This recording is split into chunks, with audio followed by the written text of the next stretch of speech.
Pemangkasan anggaran kembali menjadi pukulan telak bagi pembangunan infrastruktur di Kabupaten Trenggalek. Tahun ini Dinas PUPR harus kehilangan sekitar 54 miliar dari total 144 miliar rupiah anggaran yang telah dialokasikan. Beberapa ruas strategis yang semula dijadwalkan diperbaiki kini terancam terbengkalai.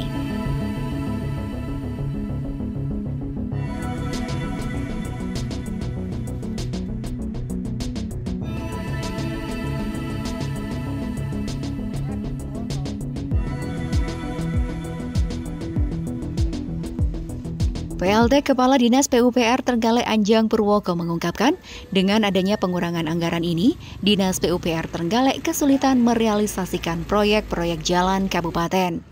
Dana alokasi khusus atau DAK untuk perbaikan jalan yang awalnya 20 miliar rupiah lebih juga ikut terdampak. Bahkan 2 ruas jalan utama Gandusari Krandekan dan Dongko Kampak gagal diperbaiki tahun ini.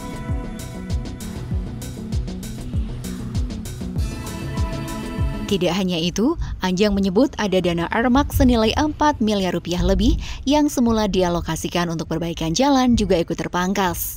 Akibatnya, tahun ini hanya 8 lokasi yang bisa mendapatkan perbaikan.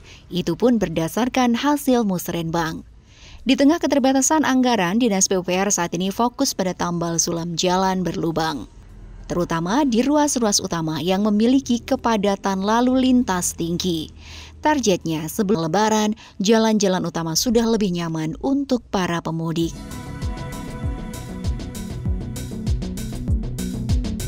Jadi dengan ada pengurangan dari 144 sekian, terus ada pengurangan 54 itu menjadi berat bagi kami untuk menangani infrastruktur. Untuk khusus jalan saja itu pengurangannya kemarin untuk alokasi anggaran DAK itu rencananya kan ada anggaran sekitar 20 sekian M.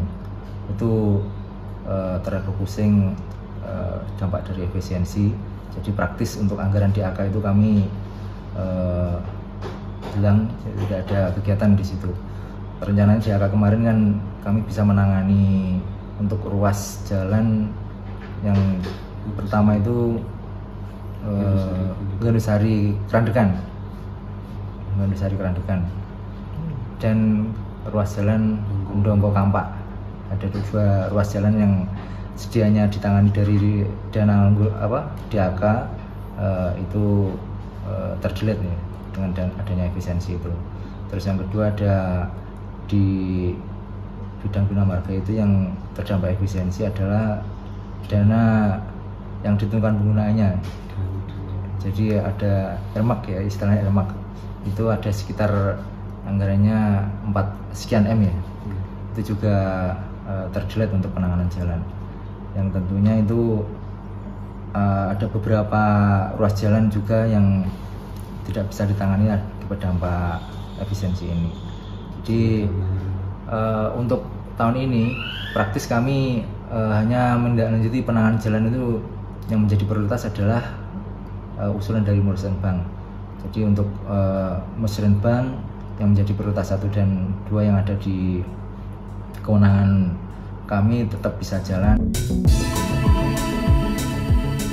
Beberapa ruas jalan yang mendapat penanganan darurat antara lain Besuki Tangkil di Panggul, Kembangan Puyung di Pule, Kasar Ngadimulyo di Dongko, dan lain sebagainya.